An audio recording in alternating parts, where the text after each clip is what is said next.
ಮೋದಿ ಇವತ್ತು ಶಿವಮೊಗ್ಗಕ್ಕೆ ಬಂದಿದ್ರ? ಯಾಕಂದ್ರೆ ಮೋದಿಯನ್ನೇ ಹೋಲುವಂತ ವ್ಯಕ್ತಿ ಇವತ್ತು ಶಿವಮೊಗ್ಗದಲ್ಲಿ ಕಾಣಿಸಿಕೊಂಡಿದ್ದು ಗಮನಾರ್ಹವಾಗಿದೆ.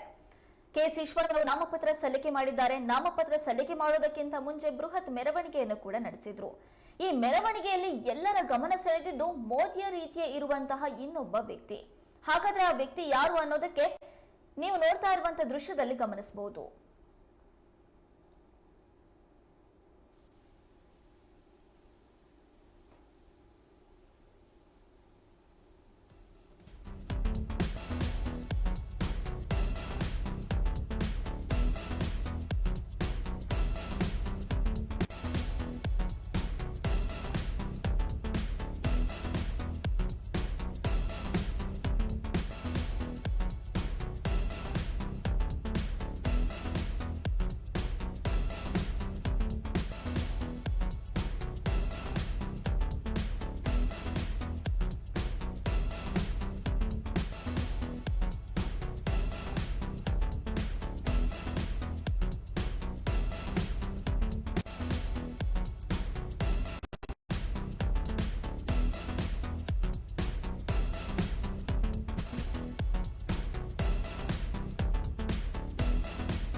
ಮಾಜಿ ಸಚಿವ ಕೆಎಸ್ ಈಶ್ವರಪ್ಪನವರು ನಾಮಪತ್ರ ಸಲ್ಲಿಕೆ ಮಾಡಿದ್ದಾರೆ.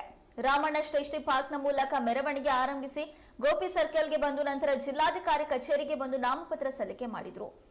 ಈ ನಾಮಪತ್ರ ಸಲ್ಲಿಕೆ ಮಾಡುವ ಸಂದರ್ಭದಲ್ಲಿ ಮೆರವಣಿಗೆಯನ್ನು ಕೂಡ ಭರ್ಜರಿಯಾಗಿ ನಡೆಸಲಾಗಿದೆ. ಈ ಮೆರವಣಿಗೆಯಲ್ಲಿ ಎಲ್ಲರ ಗಮನ ಸೆಳೆದಿದ್ದು ಮೋದಿ ರೀತಿ ಇರುವಂತ ಇನ್ನೊಬ್ಬ ವ್ಯಕ್ತಿ. ಪ್ರಧಾನಿ ಮೋದಿಯವರೇ ಬಂದಿದ್ದಾರಾ ಅನ್ನುವಷ್ಟು ಮಟ್ಟಿಗೆ ಎಲ್ಲರ ಗಮನ ಸೆಳೆದಿದ್ದಾರೆ ಈ ವ್ಯಕ್ತಿ. ಸೇಮ್ ಟು ಸೇಮ್ ಮೋದಿ ರೀತಿನೇ ಕಾಣ್ತಾ ಇರುವಂತ ವ್ಯಕ್ತಿ ಈ ಬಾರಿಯ ಮೆರವಣಿಗೆಯಲ್ಲಿ ಗಮನ ಸೆಳೆದಿದ್ದಾರೆ. ಮೊದಲಿನಿಂದಲೂ ಕೂಡ ಕೆಎಸ್ ಈಶ್ವರಪ್ಪ ಹಾಗೂ ಬಿಜೆಪಿಯ ನಡುವೆ ಮೋದಿಯವರ ಭಾವಚಿತ್ರ ಬಳಕೆಗೆ ಸಂಬಂಧಪಟ್ಟಂತೆ ತಿಕ್ಕಾಟ ನಡೀತಾನೆ ಇದೆ. ಬಿಜೆಪಿಯವರು ಮೋದಿಯವರ ಭಾವಚಿತ್ರವನ್ನ ಕೆಎಸ್ ಈಶ್ವರಪ್ಪನವರು ಹೇಗೆ ಬಳಕೆ ಮಾಡ್ತಾರೆ, ಬಿಜೆಪಿಯಿಂದ ಬಂಡಾಯ ಅಭ್ಯರ್ಥಿ ಆಗಿರುವಂತ ಅವರು ಮೋದಿ ಭಾವಚಿತ್ರವನ್ನ ಬಳಕೆ ಮಾಡಬಾರದು ಅನ್ನುವ ನಿಟ್ಟಿನಲ್ಲಿ ಚುನಾವಣಾ ಆಯೋಗಕ್ಕೆ ದೂರನ್ನ ಕೂಡ ನೀಡಿದ್ರು.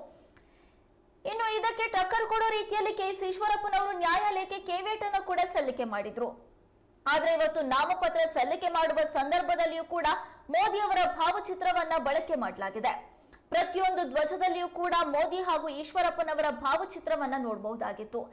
ಇದಕ್ಕಿಂತ ಮುಖ್ಯವಾಗಿ ಅಲ್ಲಿ ಗಮನ ಸೆಳೆದಿದ್ದು ಮೋದಿಯನ್ನೇ ಹೋಲುವಂತ ಇನ್ನೊಬ್ಬ ವ್ಯಕ್ತಿ. ಇಡೀ ಮೆರವಣಿಗೆಯುದ್ದಕ್ಕೂ ತಮ್ಮ ಕೈಯನ್ನ ಬೀಸುವ ಮೂಲಕ ಎಲ್ಲರ ಗಮನವನ್ನ ಸೆಳೆದಿದ್ದಾರೆ ಈ ವ್ಯಕ್ತಿ.